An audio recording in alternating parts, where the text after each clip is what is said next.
Okay, so now that we've covered how to sit and make sure that we're in a comfortable position to focus on what we're going to be focusing on, we have different ways of going about this and different elements of going about focusing.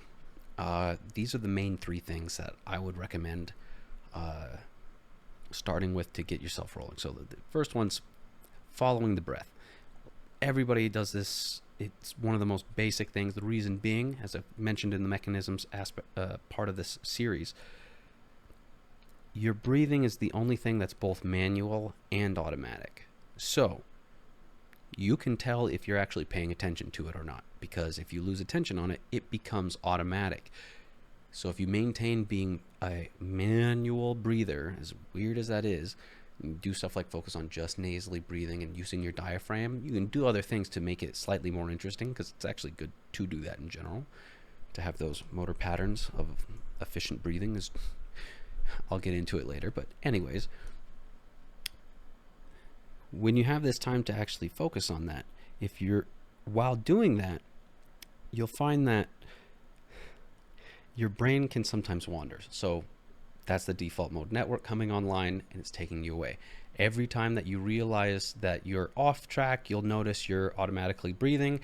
It's then an anchor for you to reactivate the prefrontal cortex, that task positive network, turn that default mode network off, and be able to sit again with your breath. So that's the idea of sitting with your breath, making sure it stays automatic when you get pulled away from it, because the default mode network is on and you're having dialogue play. You take it right back to square one and you're back on your breath. Okay. Second element here is doing a body scan. Okay. So being aware of physically what's going on. So this is a good way to open things up, to start the practice. Sit down and actually feel in your body what might be uncomfortable, what might be tensed, and try to relax as much of yourself as you can. When you just focus on this, you can get into practices known as yoga nidra, which is Huberman would call it non-sleep deep rest, and it's essentially teaching your body how to go asleep while you're consciously awake. Basically, you just relax your whole body. It's neat. It's useful too. But besides the point. If you can relax as much of your body as possible while still maintaining an upright posture, and again, like your head is a balloon floating and your spine is a string, you can also feel past that to things like your organs and potentially your emotions. Like, you end up feeling viscerally your emotions. So you have to remember that you have roughly the same amount of neurons as a dog's brain in your viscera. All these organs, they hold a lot of nervous tissue, and it ends up being similar to a dog's brain. So there's a lot of processing going on there. Once it's processed, it reports to the brain, and yes, you end up here then knowing what you're going through. But this is a time during the body scan that you can potentially actually feel difficult things come up and actually have a way of letting them go. So that process kind of looks like feeling the actual feeling of the emotion and not thinking about why you have the emotion. In the same way, it's when a kid stubs his toe, explaining to him that he stubbed his toe doesn't accelerate how fast he gets over the stubbed toe. Just him processing the emotions of it and crying and getting through that pain. That's actually what clears the emotions. Why kids actually recover really fast emotionally compared to adults is they express and metabolize everything associated with that emotion. All those chemicals, they have a huge switch as they actually process it, instead of just sitting in one state and locking it down. Now, we need to lock things down and keep everything under control in states of an emergency, and it's, I think, beneficial to be able to be temporarily quite cold in dire environments. That being said, once something like that happens, you need to know how to undo the emotional baggage that's been put in there. So you would end up essentially having like an electrical current of emotion. This might not actually be legitimately how this works, but bear with me here, because this model is at least metaphorically useful. Okay, you end up having a circuit of neurons that holds the emotion and is actually charged because it has been suppressed and not allowed to clear through the full electrical system of the body. And so you then have something that's psychologically tied to that event because we have the emotion and an actual thing that happens, and it ties into our psyche.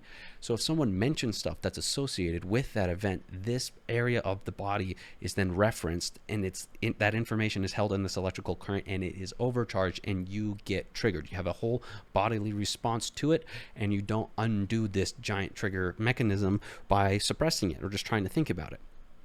How you get rid of that is when you are meditating.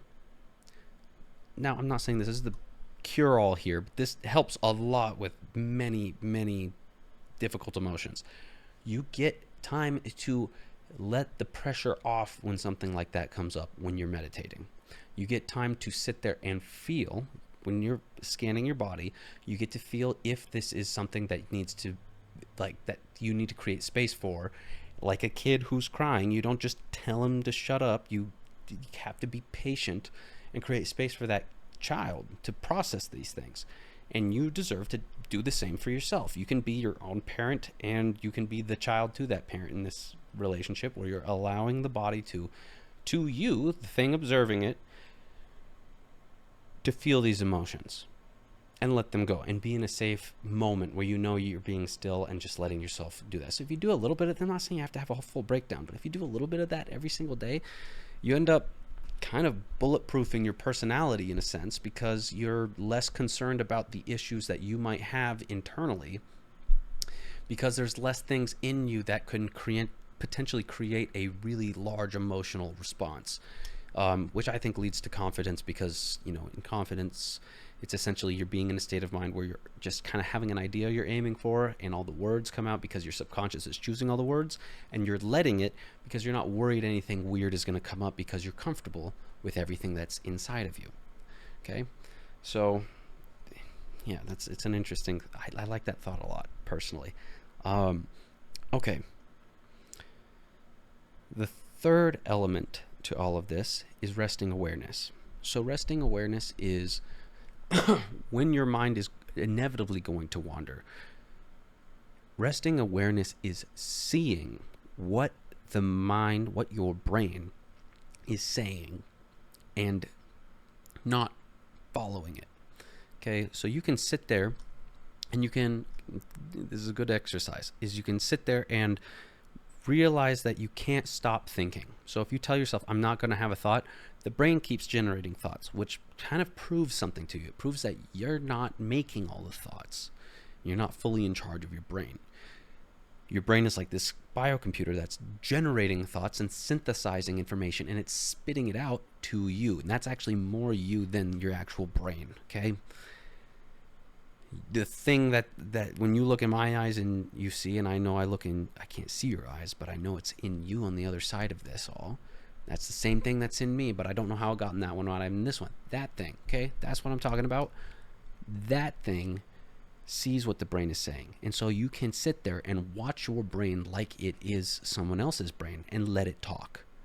But you have to sit there from that perspective and be like, I am not this. This is, and your brain is not perfect. It has crap in it.